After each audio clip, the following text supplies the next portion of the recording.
আজকে তোমাদের সঙ্গে আমি শেয়ার করব আমার এই পকেটগুলোতে আমি কি নিয়ে সবসময় চলাফেরা করি। আমি যদি বড় ধরনের কোনো ব্যাগ না নিয়েও বের হই, আমি এভাবে এই লুকে চলে যেতে পারবো। আমি আমার এই পকেট থেকে একটা হেডফোন, এই হেডফোন আমার অনেক দরকারি, আমি যেখানে যাই না কেন আমার হেডফোন ছাড়া চলেই না।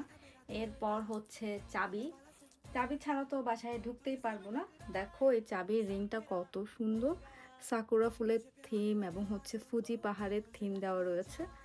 এত ছোট ছোট কিউট কিউট জিনিস জাপানে পাওয়া যায়। জাপানকে আসলে এই কারণে জাপানকে অনেক বেশি ভালো লাগে। আর একটা ছোট পারফিউমের মতো রিসেন্ট আমি কিনেছি, 3 কয়েন্সের দোকানে পাওয়া যায়। তো এটার স্মেলটাও অনেক সুন্দর। এটা সবসময় ইউজ করা যায় বা পকেটে ক্যারি করা যায়, তো এটা একটা ভালো দিক। তারপর একটা ছোট চিরুনি, যেটা আমার এই ব্যাংকসগুলোকে সেট করার জন্য প্রয়োজন পড়ে। এটাও আমি আমার পকেটে নিয়ে ঘুরতে পারি। আর এই একটা লস, আর একটা হাইলাইটার্স, এটাও প্রায় শেষ, আমি ইউজ করি। তারপর একটা, এটাই মেইন আমার এখানে সব ধরনের কার্ড, টাকা পয়সা, তো একটা ব্যাগে সবকিছু হয়ে যায়। এগুলো হলেই মোটামুটি চলে।